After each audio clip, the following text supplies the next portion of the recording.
그 자료도 있으시지만 PPT를 이용하시면 될 것 같은데 설문을 일단 시험장에서 일단 만나게 돼요. 그럼 이제 1문 같은 경우에는 논점을 찢어서 주고 2문, 3문은 하나로 주는데 항상 문제를 읽으실 때 맨 첫째 줄부터 읽으시는 분들이 여전히 있어요.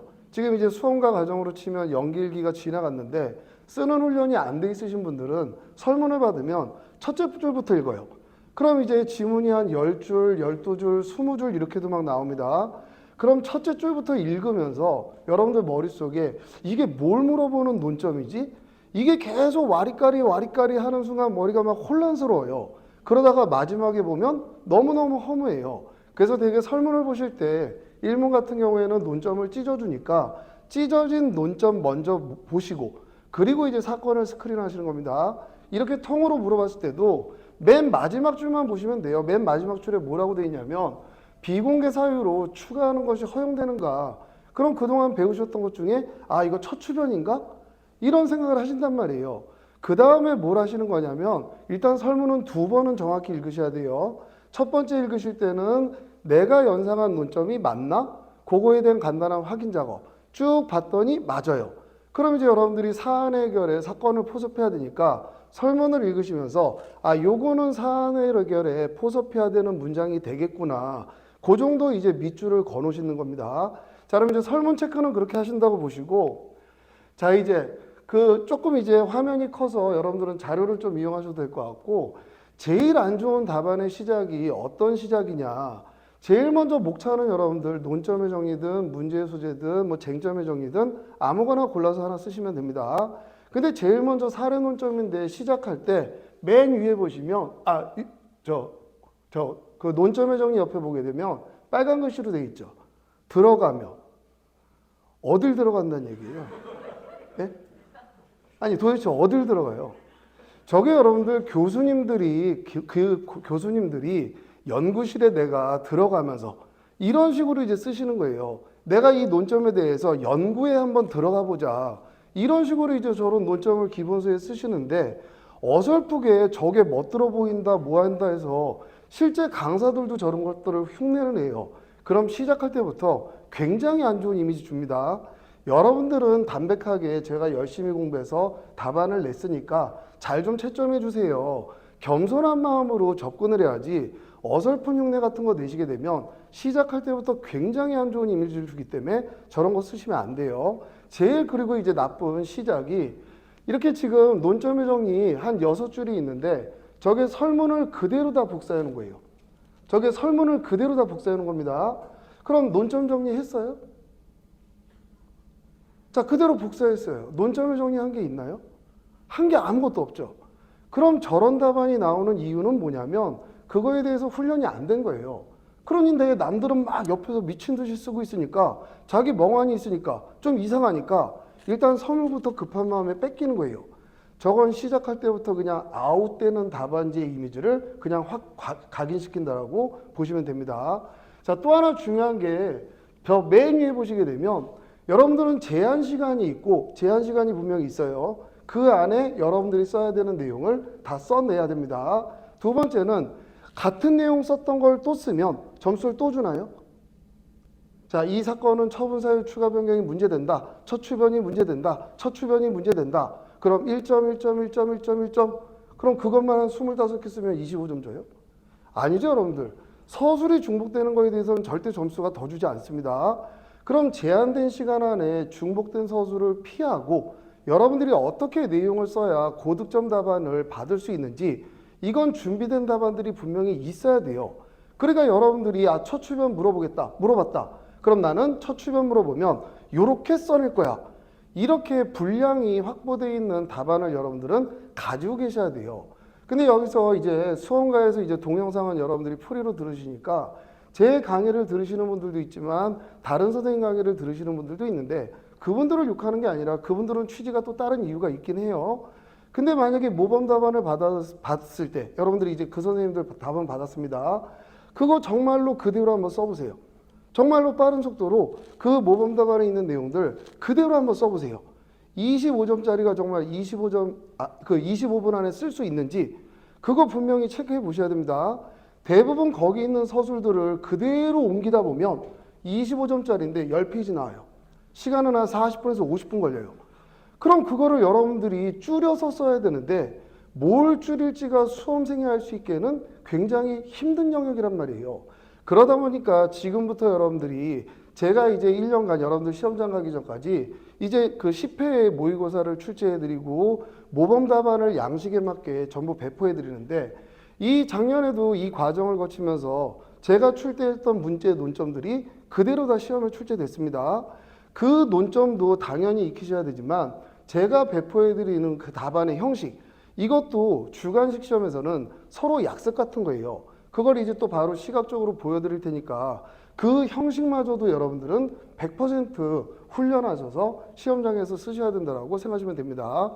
자, 그럼 이제 제일 안 좋은 게 첫 번째 논점 정리에 설문 복사하는 거. 자, 그러면 이제 이 부분 같은 경우에는 사안 해결을 분명히 풍부히 하라고 하죠. 근데 여러분들 예를 들어서 노동법 같은 경우에는 전통적인 독일의 법학이 아니에요. 그러니까 노동법에는 문학판권 구조가 나오는 경우가 거의 없어요. 그러니까 노동법은 뭘 쓰는 거냐? 실제 발생한 사건에 대해서 대법원이 어떻게 법리를 적용해서 어떻게 해결했는지. 그러니까 사안 해결이 풍부해질 수밖에 없어요.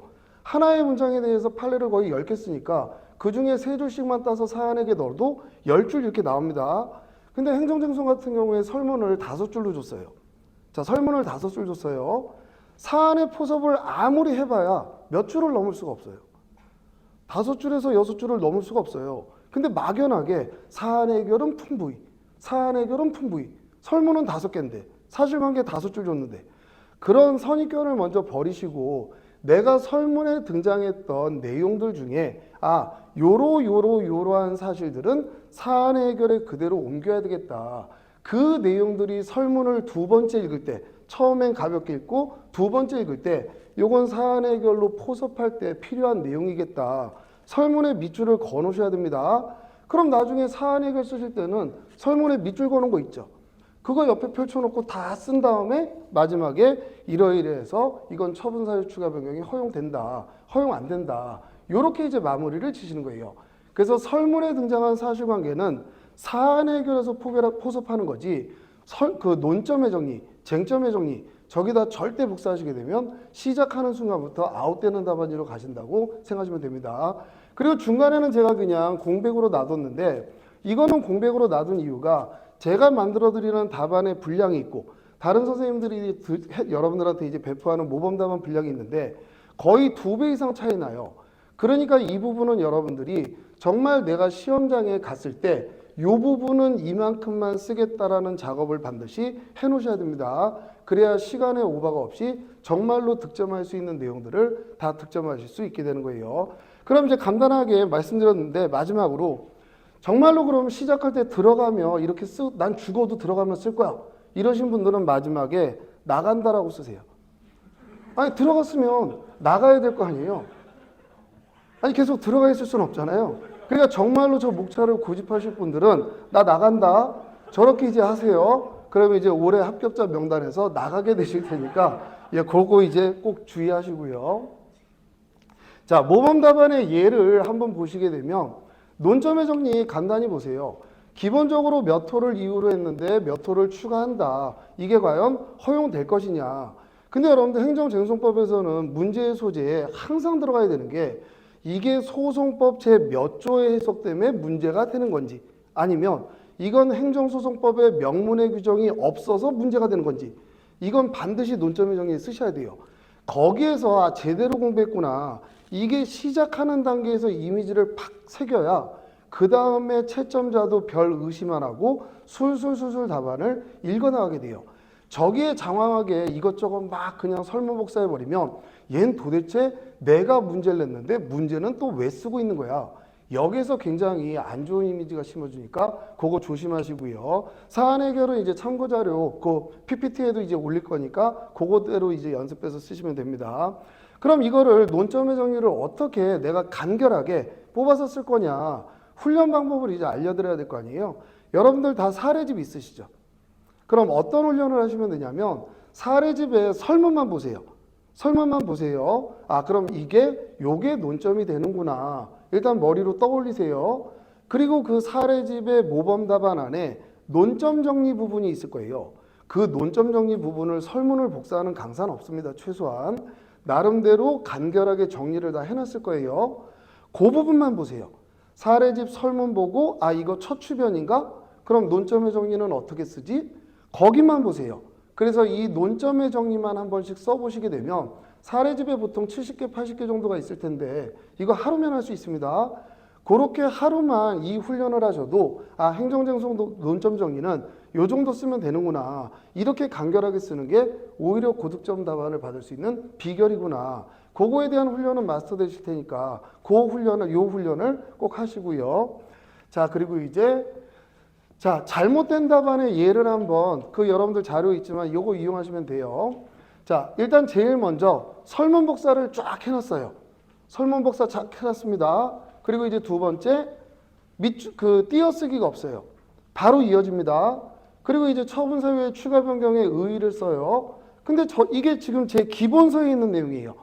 하나도 더 안 붙이고 제 기본서에 있는 처분사유 추가 변경의 의의 부분을 그대로 복사한 거예요. 그럼 정말로 처분사유의 추가 변경의 의의는 여기서 끝나요. 여기서 끝납니다.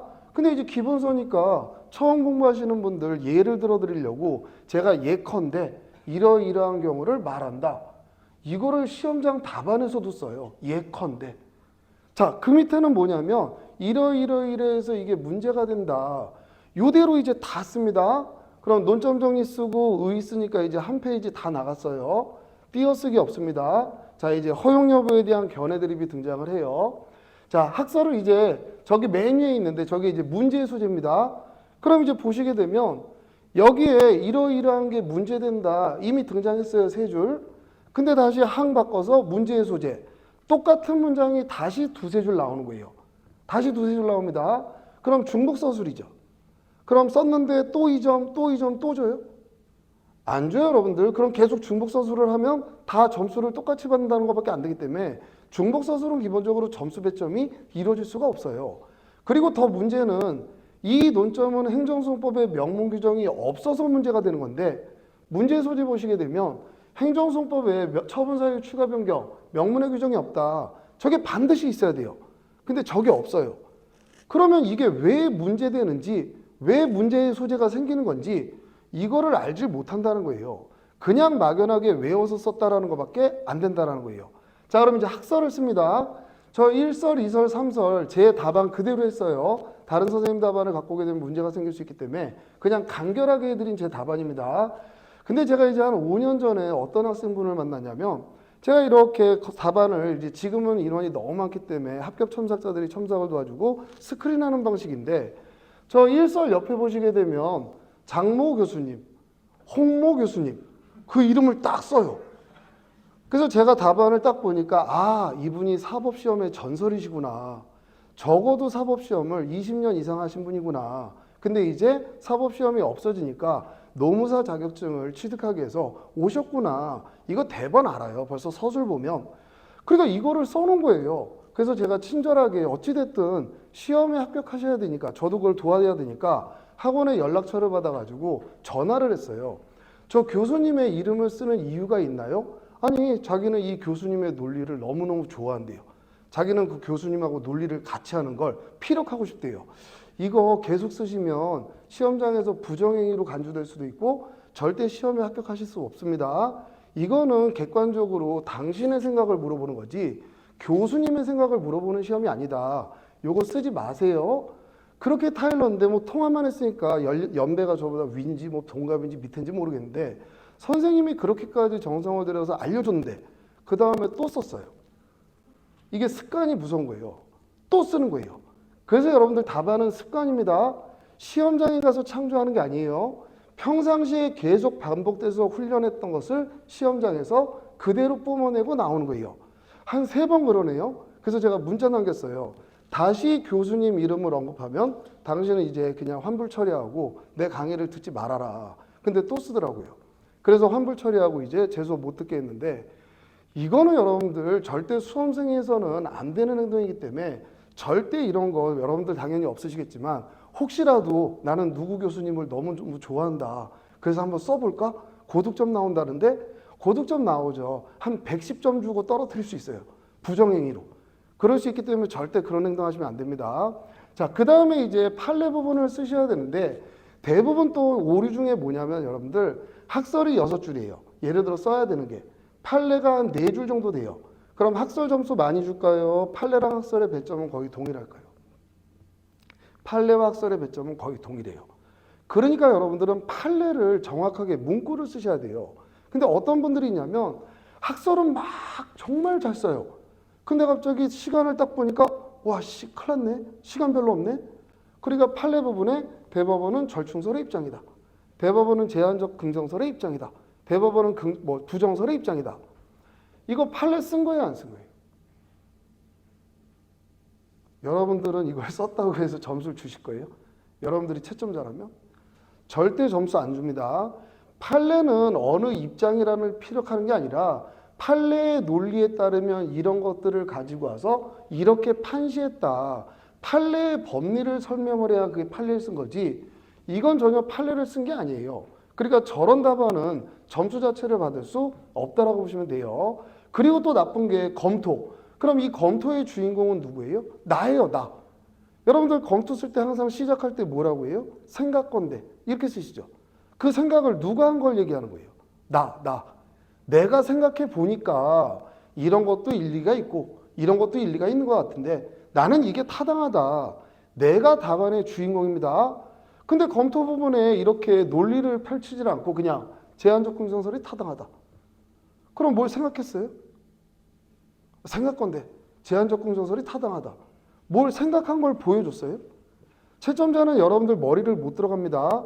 문장을 통해서 여러분들의 머리를 보는 거지 전혀 문장에 등장하지 않았는데 알아주겠지. 아이 그래도 당신이 알고 있으니까 내가 이게 타당하다고 생각하고 있는 걸 당신이 잘 알잖아. 이런 답안은 주관식 답안의 기본 자체가 틀이 없다라고 이제 보시면 돼요. 그리고 이제 나머지 내용은 그대로 이제 가지고 왔습니다. 그리고 다음 페이지까지도 볼게요. 사안 해결 쭉 씁니다. 여기서 또 주의하실 건 행정소송법 조문이 문제되면 당연히 행정소송법을 언급하는데 참고조문을 주는 경우가 많단 말이에요. 그럼 참고조문에 등장하는 법조문들은 여러분들이 정확하게 몇 조, 몇 항, 몇 호 이걸 막 매칭하려고 노력하지 마시고 그 법조문은 그대로 그냥 옮긴다고 생각하시면 돼요. 근데 여기에 법조문이 있는 경우가 있고 법조문이 없는 경우가 있어요. 그럼 시각적으로도 지금 사건을 해결해 보라고 문제를 줬죠. 근데 참고조문으로 준 조문입니다. 법조문이 있어요. 그럼 이건 진짜 이 사건을 해결했구나. 이 느낌이 든단 말이에요. 근데 법조문 없이 그냥 쭉 써요. 그럼 이건 이론적인 내용을 설시한 거하고 아무런 차이가 없더라는 거예요. 그래서 항상 법과목은 법조문을 변기하는 게 가장 기본이에요.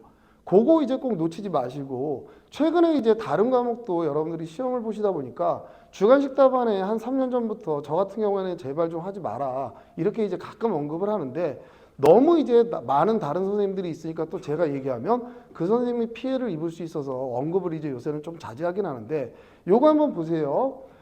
여러분들 행정쟁송법은 기본적으로 주관식 시험에서 사법시험이 처음 시작됐을부터 지금까지 60년이 넘는 전통을 갖고 있어요.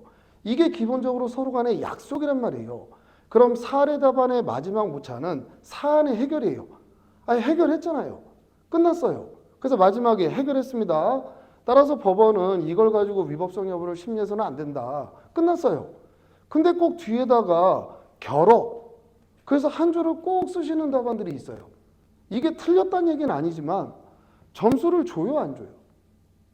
똑같은 문장이 한 번 더 나온 거예요. 결어라고 해서. 점수를 줘요, 안 줘요? 안 주죠, 여러분들. 그럼 이거 그대로 다시 사안의 결어에다가 한 10줄 쓰면 또 여기 5점, 여기 5점, 10점 줘요? 아닙니다. 그 사례 답안의 마지막 목차는 여러분들 사안의 해결. 그걸로 끝냈다라고 하시면 돼요.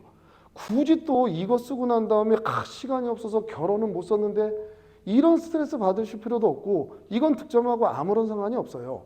자, 그럼 이제 잘못된 답안의 전체적인 모습을 한번 가볍게 다시 볼게요. 자, 1페이지. 그 중간에 분량은 제가 늘리지 않았습니다. 일반적으로는 이제 시중에 돌아다니는 모범 답안을 그대로 붙이게 되면 5페이지에서 6페이지 정도 나올 거예요. 그거는 이제 그냥 멘트로만 들으시고 자, 여러분들이 시각적으로 한번 보세요. 여러분들이 채점자입니다. 채점자예요. 지금 노안이 온 상태예요. 답안지 잡고 글씨 시커매요. 하얀 종이에.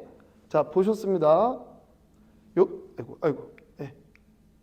자, 이렇게 보셨어요. 보셨어요. 숨 쉴 틈이 있어요, 없어요? 여러분들이 이게 지금 PPT로 보는 게 아니라 이렇게 A4지에 하얀 종이에 검은 글씨로 숨 쉴 공간 없이 빽빽하게 다 시커매요, 그냥 먹지처럼. 자, 읽으면 여러분들이 숨 쉴 공간이 있어요, 없어요? 없어요. 눈도 노안이에요. 침침해요. 오늘 피곤해 죽겠어요. 마지막 채점해야 되는 답안지에 또 걸렸어요. 안 봐요, 여러분들. 볼 수가 없어요, 인간이. 사람이 숨을 쉬듯이 채점하는 것도 이건 제가 얘기하는 게 아닙니다. 사법시험에 사법연수원 교수님들이 채점했을 때 연수원 교수님들이 어떻게 채점하는지에 대해서 저희한테 다 얘기를 해주고 실제 그 사법시험이라든지 지금도 행정고시에 채점위원으로 들어가시는 교수님들이 제발 좀 이거는 지켜달라 이렇게 얘기하는 것들을 제가 입을 통해서 전달해 드리는 거예요. 숨 쉴 공간이 없어요. 그럼 어떤 일이 벌어지냐면 요 정도까지 쭉 읽다가 숨 한번 쉬어야 되겠다. 여기서 이제 쉽니다. 근데 표시 같은 거 안 해요. 자, 쉬었어요. 이제 커피 한 잔 마시고 다시 왔는데 어디까지 있는지를 몰라요. 그럼 이제 처음부터 또 읽으면 짜증이 나요, 안 나요? 짜증 나죠. 사람 미치게 만드는 거예요. 그래서 띄어쓰기가 여러분들 왜 쓰는 거냐? 기본적으로 채점자한테 저 열심히 써냈으니까 꼼꼼하게 좀 채점 좀 잘해주세요. 그런 의미에서 띄어쓰기를 하는 거예요.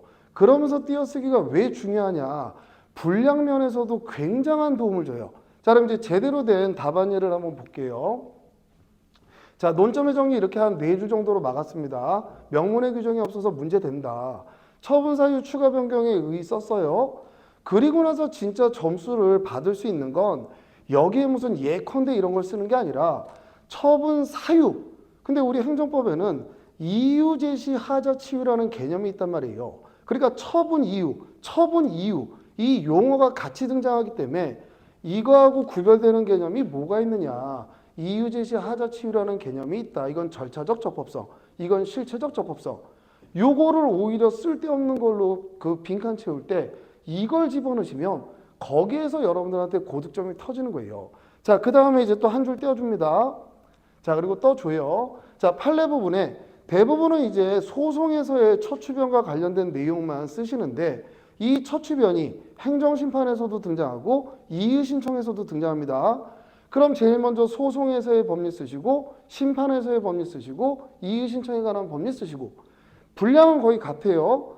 그래도 3개의 판례가 여기 판례 부분 안에 다 들어가는 모습이 되는 거예요. 나머지 이제 한 칸씩 계속 띄워줬습니다. 자, 그리고 이제 객관적 기준까지 이제 쓰시고 난 다음에 대부분은 이제 사안 해결로 넘어가요. 그럼 여기에서 기본서에 있는 그런 장황한 내용들을 반복해서 서술하느니 처분 사유 추가 변경과 관련한 판례, 기사동을 긍정한 사건 2-3개, 기사동을 인정하지 않은 사건 2-3개. 이거를 이쪽에 채워야 이거 진짜 제대로 썼구나. 오히려 이게 배점이 없어도 여기서 가산점이 터지는 거예요. 이게 법학 과목의 고득점을 받기 위한 가장 기본적인 테크닉이고 접근 방법이라고 보시면 됩니다. 그럼 2줄 정도가 이제 더 오버되긴 했는데 3페이지 정도라고 여러분들한테 이제 시각적으로 보여줬을 때, 자, 3페이지라고 시각적으로 보여줬을 때 지금 모범 답안 기준입니다. 분량은 이제 3페이지예요. 여러분들이 이제 채점자예요. 이 답안을 만났어요. 일단 기분이 어때요? 짜증나고 막 먹먹해요? 산뜻해요? 산뜻하죠. 중간에 좀 쉬세요. 한 문장 읽고 쉬세요. 한 문장 읽고 쉬세요. 한 문장 읽고 쉬세요. 그러면서 띄어쓰기를 하게 되면 목차가 부각이 되죠. 그럼 여러분들 정말로 글자 파면서 채점할까요? 여러분들이 채점자라고 생각하세요. 노안도 왔고. 글자 하나씩 파면서 채점할까요? 채점 방법은 또 보여드릴 건데 그렇게 못해요, 여러분들. 목차 위주로 일단 목차 있구나. 쓱 흐름을 보는 거예요. 그런 식으로 채점을 합니다. 그러다 보니까 이런 부분은 너도 나도 똑같단 말이에요.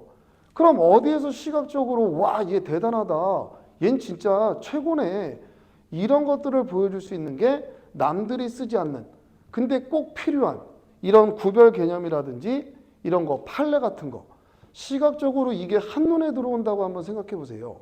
그럼 이건 여러분들 점수를 안 주시고 싶어도 줄 수밖에 없게 만드는, 그렇게 유도하는 답안의 모습이 된다라는 거예요.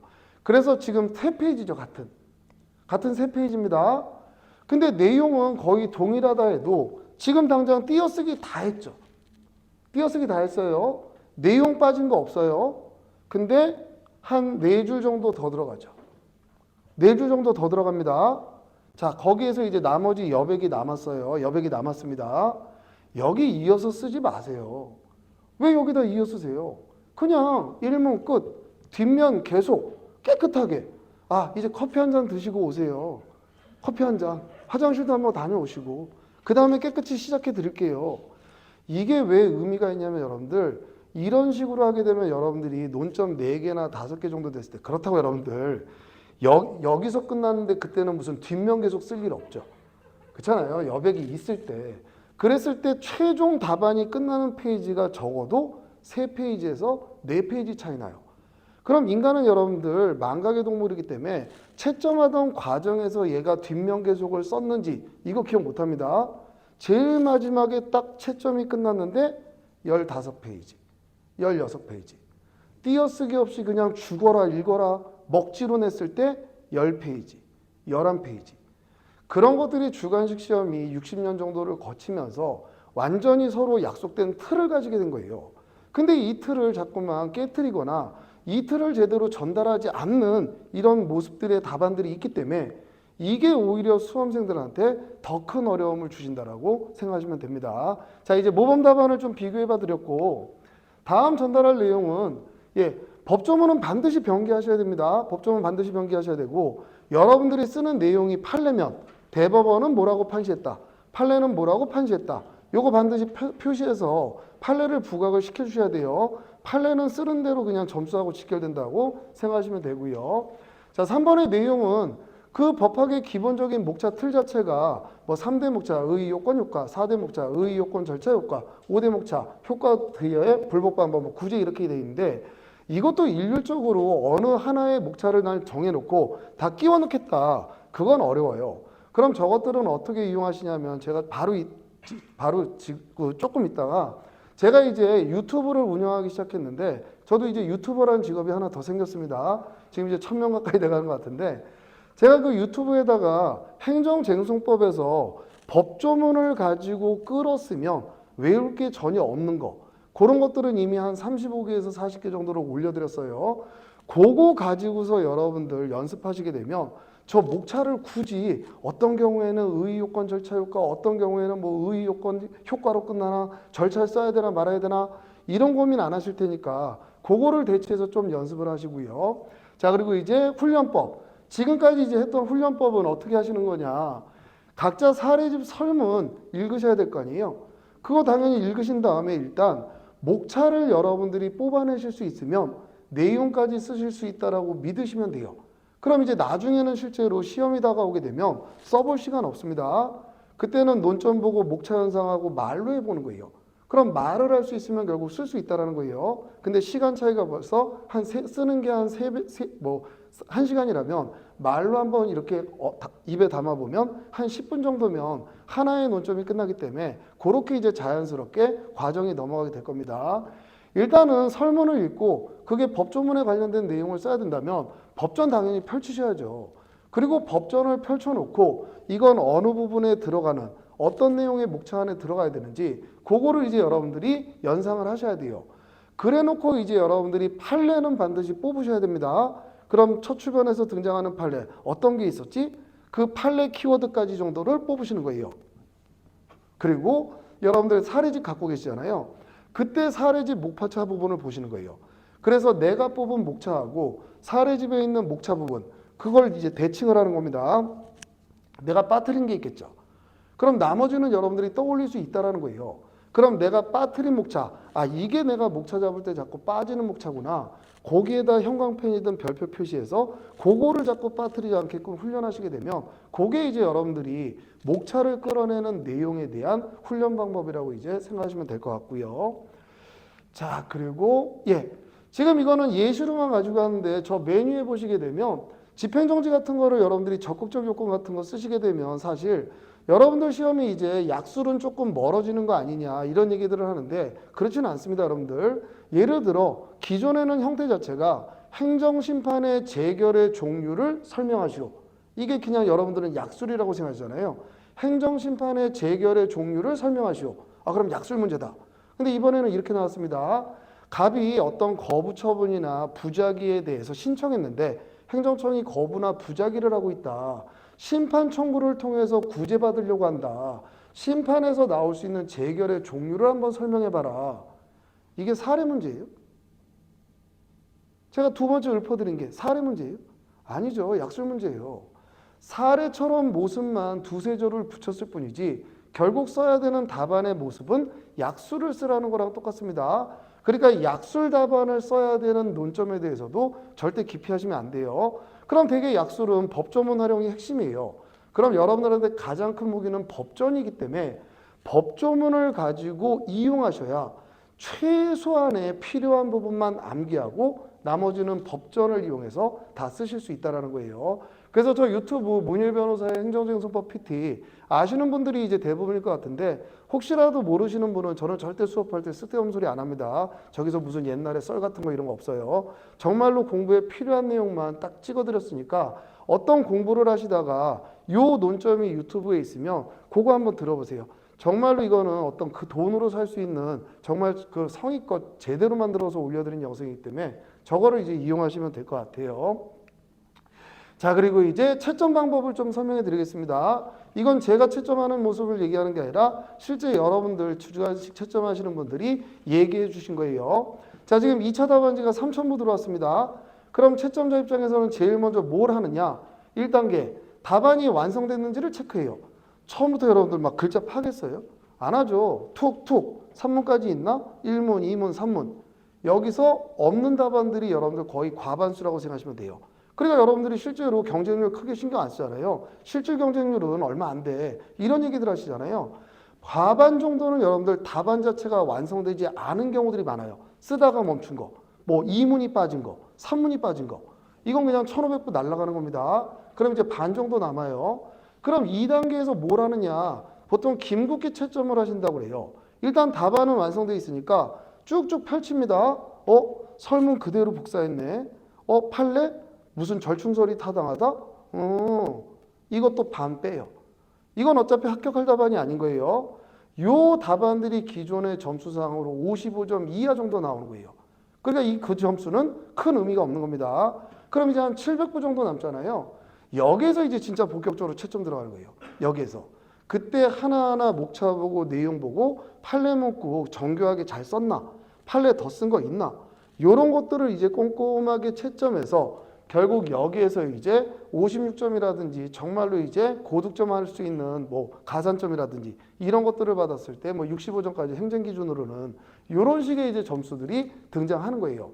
그러면 이제 마지막에 마지막 채점지가 했을 때 제가 띄어쓰기의 중요성이 뭐냐면 똑같이 잘 썼는데 자 똑같이 썼다고 볼게요. 띄어쓰기 안에서 끝난 페이지가 12페이지예요. 깨끗하게 보기 좋게 이렇게 띄어쓰기를 했더니 한 15페이지에서 끝나요. 그럼 거기에서는 분명히 점수에 변별을 주면 안 되지만 점수에 차등을 줘서는 안 되는 게 사실 맞습니다. 근데 인간이 채점하는지라 시각적으로 거기에서 영향을 미칠 수밖에 없어요.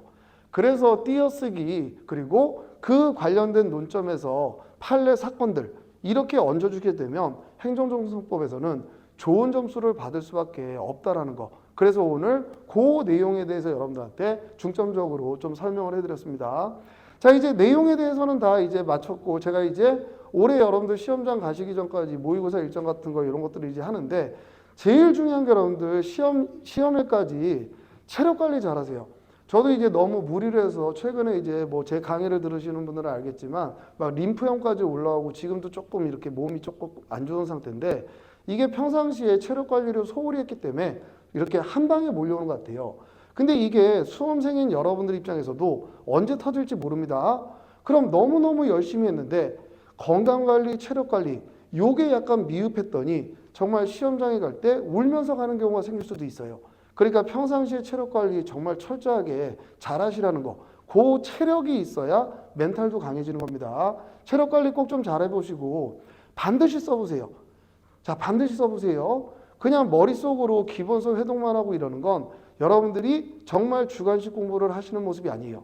반드시 써보시는 훈련을 계속 하셔야 그게 여러분들이 주관식 공부를 하고 계신다라고 느끼시면 됩니다. 그리고 이제 마지막으로 오늘 제가 합격 수첩을 나눠드리는데 그래도 여러분들이 저를 초청해서 제가 이렇게 왔는데 빈손으로 오기는 그렇잖아요. 저 예의 있어요. 예, 저 예의를 굉장히 중시하는 사람입니다. 그래서 이 합격 수첩은 제가 이제 수험 생활할 때 사용했던 방법인데 누가 뭐 알려준 건 아니고 이런 경우가 있어요. 제가 이걸 왜 쓰게 됐냐면 제가 이제 공부를 막 하는데 시험일이 이제 다가옵니다. 그러면 열심히 하고 있는데도 수험생이기 때문에 어떤 생각이 순간 드냐면 떨어지면 어떡하지? 떨어지면? 이게 들 수밖에 없어요. 그리고 이런 그 생각이 들 때쯤 어떤 또 기운이 오냐면 이렇게 우측 이 독서실 복도에서 시커먼 그림자 같은 새끼가 와요. 이렇게 뭔가 이렇게 어두운 그 기운이 와요. 그러다가 갑자기 딱 떨어지면 어떡하지? 이 생각이 딱 와요. 그럼 이제 등에 식은 땀이 쫙 나면서 온몸이 주저앉아요. 그럼 일단 책이 안 들어오죠. 그럼 나가서 이제 환기 좀 시키고 이러고 이제 다시 들어옵니다. 그래도 금방 책에 집중을 못해요. 이 여파가 상당히 오래 가요. 시험이 다가올수록 그 여파는 더 오래 갑니다. 야, 그래서 이거 안 되겠다. 그럼 이걸 어떻게 극복할 거냐. 어차피 수험생이라서 생각이 안 날 수는 없는데. 그럼 이제 그 새끼 올 때쯤. 그 검은 기운 그놈. 예. 그놈이 올 때쯤 그냥 내가 합격하면 뭐 할까? 내가 합격하면 하고 싶은 일이 뭐지? 합격하면 미뤄뒀기 때문에 해야 될 일이 뭐지? 그것들을 하나씩 썼던 거예요. 그렇게 쓰니까 일단 이걸 쓸 때는 합격한 걸 전제로 쓰고 있는 거잖아요. 그러니까 입가에 미소도 생기고 몸에 이렇게 에너지가 좀 올라와요. 그렇게 해서 조금 기분 전환을 해서 1시간 또 버티고 1시간 또 버티고 그렇게 하루를 버티고 그렇게 한 달을 버티고 그리고 시험장을 갔다 왔더니 중간에 이런 멘탈적인 면에서는 굉장히 도움을 많이 받은 것 같아요. 그래서 또 어떤 분들은 여러분들 이거 수첩 줬더니 수첩에 거기 이렇게 밑줄이 이렇게 조그맣게 있는데 거기다 1번부터 막 100개 써놓으면 돼야 안 돼. 안 되죠. 그냥 큰 페이지에 하나씩 난 합격하면 무슨 뭐 세계여행 갈래. 합격하면 무슨 뭐 다음 월드컵은 현지에 가서 볼래. 그거 여러분들 썼습니다.